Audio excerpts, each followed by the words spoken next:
In the vast story of the cosmos, there's a promise. A promise that whenever things get really bad, when the world starts to lose its way, a divine force will show up to restore the balance. This isn't just one story, it's 10. This is the epic saga of Vishnu's divine descents, the Dashavatara. Okay, so let's really break this down, because this right here, this is the core idea of everything we're about to explore. It's more than just a quote, it's a cosmic guarantee. And that word, Dharma, it's not just about religion. Think of it as the universe's operating system, cosmic order, righteousness, duty. It's the way things are supposed to be, and this is the promise to protect it, no matter what. All right, so to really get this, we've got to understand what an avatar actually is. The word itself literally means descent. So it's not just a costume change or a transformation. It's a god, in this case Vishnu, intentionally coming down from the heavens to the earthly plane, taking on a very specific form for a very specific mission. It's a hands-on divine intervention. So where does this incredible journey begin? Well, it starts at a moment of absolute crisis. A world-ending flood, the pralaya, that was about to wipe the slate clean. The very first act of restoration begins here, in the water. And what's so crucial to understand about this first avatar is that it wasn't about fighting some big monster. It was about preservation. As this giant golden fish, Matsya, Vishnu didn't just save the seeds of all living things. He saved the seeds of knowledge, the sacred Vedas. He made sure that the very blueprint for civilization would survive the storm. Okay, so from a great flood, we move to a massive cosmic tug-of-war. You've got the gods and the demons churning the entire ocean, trying to get their hands on the nectar of immortality. The story is already evolving, from a creature of pure water to one that bridges water and land. This is such a brilliant picture of stability in the middle of total chaos. So they're using a whole mountain as a churning rod, but it starts to sink. What does Vishnu do? He becomes a colossal tortoise, Kurma, and holds the entire mountain on his back. He literally becomes the bedrock, the unseen foundation that allows this whole cosmic struggle to even happen. So, what could possibly be worse than the world almost drowning? How about the Earth itself being kidnapped and dragged down to the bottom of the cosmic ocean by a demon? Yeah, that happened.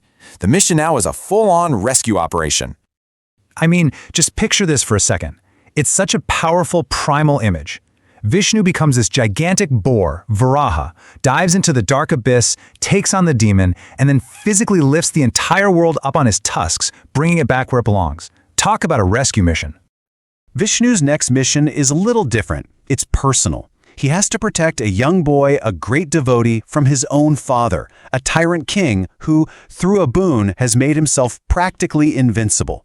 The problem now is like a cosmic riddle. And the solution is just pure genius. So the king's boon says he can't be killed by a man or a beast. Not indoors or outdoors, not during the day or at night. It seems airtight, right? So Vishnu shows up as Narasimha, who is neither man nor beast. He attacks at twilight, which is neither day nor night. And he does it on the threshold of a doorway, neither inside nor out. He finds the perfect loophole in the cosmic code to deliver justice. Absolutely brilliant. Okay, and this is a really important turning point in our story. We're shifting gears now. The avatars start to move away from these one-on-one cosmic battles and start tackling much more complex human problems, issues within society itself. So, to deal with the problem of cosmic pride and ambition, Vishnu shows up in the most unexpected form yet, a small, humble dwarf named Vamana. This is such a great story about how appearances can be deceiving. You have this king who has conquered everything. Vishnu, as the tiny Vamana, comes to him and humbly asks for just a little bit of land, only what he can cover in 3 steps.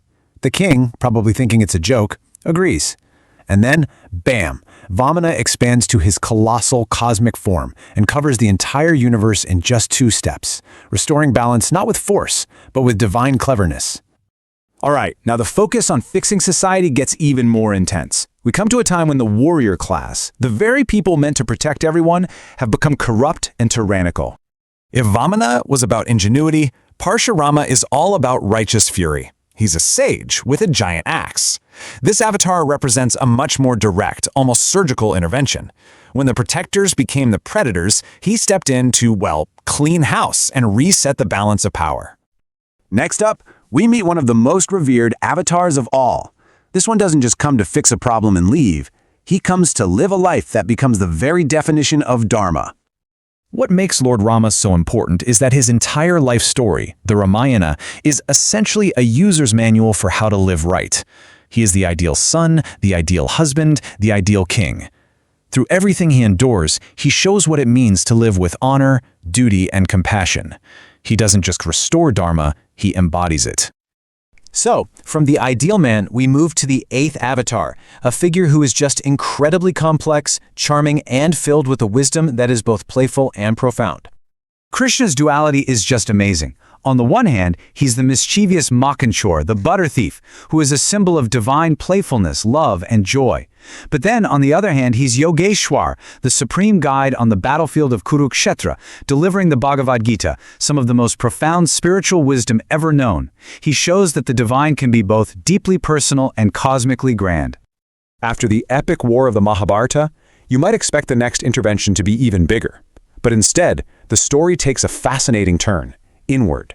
The problem isn't a battle between armies anymore, but the suffering within the human heart. This is such a cool evolution in the story. It shows that restoring Dharma isn't always about fighting. Sometimes it's about teaching. As the Buddha, Vishnu's mission is to deliver a message of nonviolence, ahimsa, and deep compassion. It's about showing humanity a path away from conflict and towards inner peace. And that brings us to the 10th and final avatar. But here's the twist. This one hasn't happened yet. This isn't a story from the past, it's a prophecy about our future. This is the grand finale of the cycle.